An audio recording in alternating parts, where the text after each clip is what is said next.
السلام علیکم دوستوں، ویلکم ٹو مائی چینل۔ دوستوں کیسے ہو آپ سب؟ امید کرتا ہوں خیریت سے ہوں گے، جہاں ہوں گے خوش ہوں گے۔ اللہ تعالیٰ آپ کو ایسے ہی خوش رکھے اور صحت والی لمبی عمر دے، زندگی میں کبھی بھی کسی کا محتاج نہ کرے۔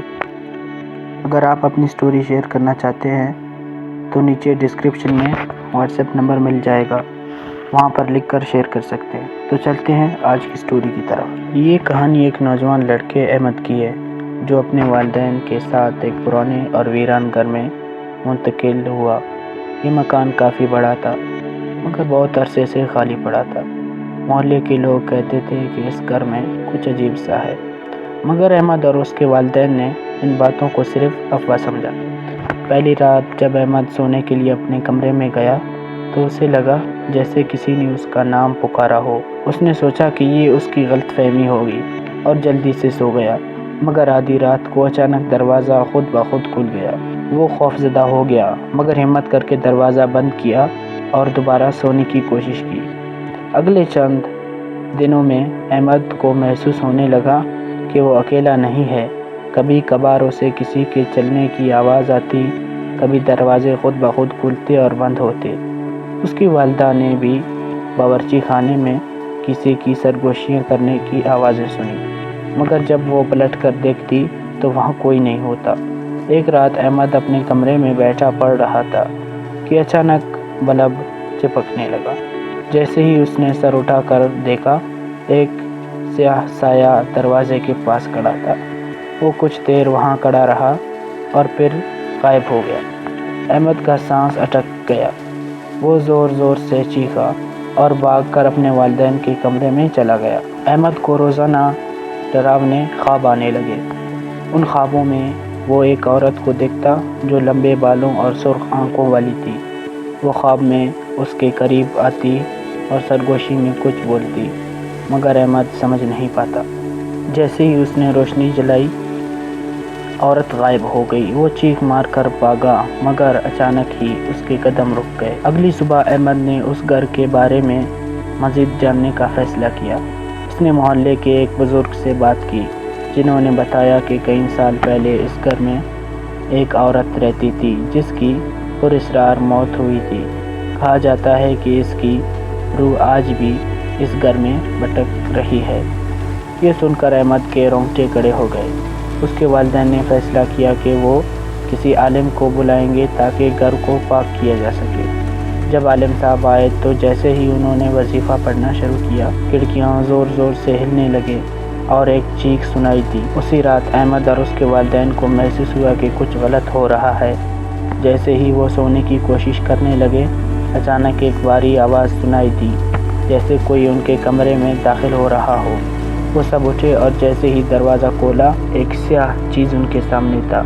عالم صاحب نے فوراً آیت الکرسی پڑھنے شروع کی اور وہ سایہ زور زور سے چیخنے لگا۔ دھیرے دھیرے وہ غائب ہو گیا اور گھر میں سکون چھا گیا۔ اگلے دن احمد اور اس کے والدین نے اس گھر کو چھوڑنے کا فیصلہ کر لیا۔ وہ جان گئے تھے کہ کچھ چیزیں ایسی ہوتی ہیں جنہیں انسانی عقل سے نہیں سمجھا جا سکتا۔ کچھ دنوں بعد احمد نے خواب میں پھر سے اسی عورت کو دیکھا۔ اس نے بس ایک ہی جملہ کہا، میں ابھی بھی یہی ہوں، اور احمد کی آنکھ کھل گئی۔ کیا واقعی وہ روح ختم ہو گئی تھی یا وہ اب بھی ان کا تعاقب کر رہی؟ یہ ایک ایسا سوال تھا جس کا جواب شاید کبھی نہ ملتا۔ تو چلتے ہیں اگلی سٹوری کی طرف۔ یہ کہانی علی اور اس کے دوستوں کی ہے جو ایک مہم جوئی کے شوقین تھے۔ ایک دن وہ سب ایک قدیم گاؤں کی کہانی سن کر اسے دریافت کرنے کے لیے نکلے۔ یہ گاؤں ایک ویران علاقے میں واقع تھا، جہاں کے بارے میں مشہور تھا کہ وہاں عجیب و غریب واقعات ہوتے ہیں۔ لوگوں کا کہنا تھا کہ وہ جگہ اسیف زدہ ہے، مگر علی اور اس کے دوست ان باتوں کو محض افسانہ سمجھتے تھے۔ جیسے ہی وہ گاؤں کے قریب پہنچے، موسم اچانک بدل گیا۔ ہوا میں سرسراہٹ ہونے لگی اور درختوں کی شاخیں خود بخود ہلنے لگیں۔ گاؤں میں داخل ہونے کے بعد انہیں محسوس ہوا کہ وہاں ایک غیر مرئی آنکھ ان کا پیچھا کر رہی ہے۔ گلیاں سنسان اور گھر خالی نظر آ رہے تھے۔ رات کا وقت ہوا تو علی اور اس کے دوستوں نے ایک پرانے پختہ حال مکان میں قیام کرنے کا فیصلہ کیا۔ جیسے ہی وہ اندر داخل ہوئے انہیں محسوس ہوا کہ کوئی چیز ان کا غیر مقدم کر رہی ہے، مگر یہ خیر مقدم دوستانہ نہیں بلکہ خطرناک تھا۔ کمرے میں ایک پرانی تصویر لٹک رہی تھی جس میں ایک عورت دکھائی دے رہی تھی۔ اچانک وہ تصویر ہلنے لگی اور ان سب کو ایسا محسوس ہوا جیسے کسی نے سرگوشی کی ہو۔ علی نے روشنی بند کر کے دوبارہ جلائی، مگر جیسے ہی روشنی دوبارہ جلی وہ تصویر دیوار سے غائب تھی۔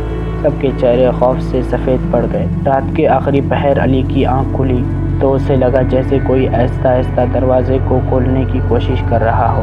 وہ دبے قدموں آگے بڑھا اور دروازہ کھولا، مگر باہر جیسے ہی وہ واپس پلٹا ایک سایہ تیزی سے اس کے پیچھے سے گزرا۔ علی نے چیخ کر سب کو جگایا۔ سب نے مل کر قرآن کی آیات پڑھنا شروع کی، مگر اسی دوران انہیں ایک زوردار چیخ سنائی دی۔ وہ چیخ کسی عورت کی تھی جو درد میں مبتلا لگ رہی تھی۔ صبح ہونے پر علی اور اس کے دوستوں نے گاؤں کے قدیم لوگوں سے پوچھ گچھ کی۔ ایک بزرگ نے انہیں بتایا کہ یہ گاؤں دراصل ایک پراسرار عورت کی وجہ سے اسب زدہ ہو گیا تھا، جسے کئی سال پہلے یہاں دفن کیا گیا تھا، جہاں رات کے وقت وہاں جانے سے سخت منع تھی۔ یہ سن کر علی اور اس کے دوستوں نے فیصلہ کیا کہ وہ اس قبرستان میں جا کر حقیقت معلوم کریں گے۔ جیسے ہی وہ قبرستان پہنچے وہاں کی فضا بوجھل اور دباؤں میں محسوس ہوئی۔ ایک عجیب سی بدبو ہر طرف پھیلی ہوئی تھی۔ جیسے ہی انہوں نے زمین پر ایک قدم رکھا اچانک ہوا تیز ہو گئی اور ہر طرف سے سرگوشیاں گونجنے لگیں۔ وہ سب ایک پرانی قبر کے قریب پہنچے جس پر کائی جمی ہوئی تھی۔ اچانک قبر کے اندر سے ایک خوفناک آواز آئی جیسے کوئی وہاں سے نکلنے کی کوشش کر رہا ہو۔ علی اور اس کے دوست ساکت ہو گئے۔ پھر اچانک وہی عورت جس کی تصویر انہوں نے دیکھی تھی ہوا میں نمودار ہوئی۔ اس کی آنکھیں خون کی طرح سرخ تھے اور اس کے کپڑے پھٹے ہوئے تھے۔ وہ چیخنے لگی، تمہیں یہاں نہیں آنا چاہیے تھا۔ علی اور اس کے دوست گھبرا کر پیچھے ہٹنے لگے، مگر وہ عورت ان کی طرف بڑھتی جا رہی تھی۔ ایک دوست نے جلدی سے اپنے بیگ میں سے ایک پرانی تعویذ نکالا اور بلند آواز میں سورۃ البقرہ کی تلاوت شروع کر دی۔ عورت کی چیخوں میں شدت آ گئی اور اچانک ایک زوردار دھماکے کے ساتھ وہ غائب ہو گئی۔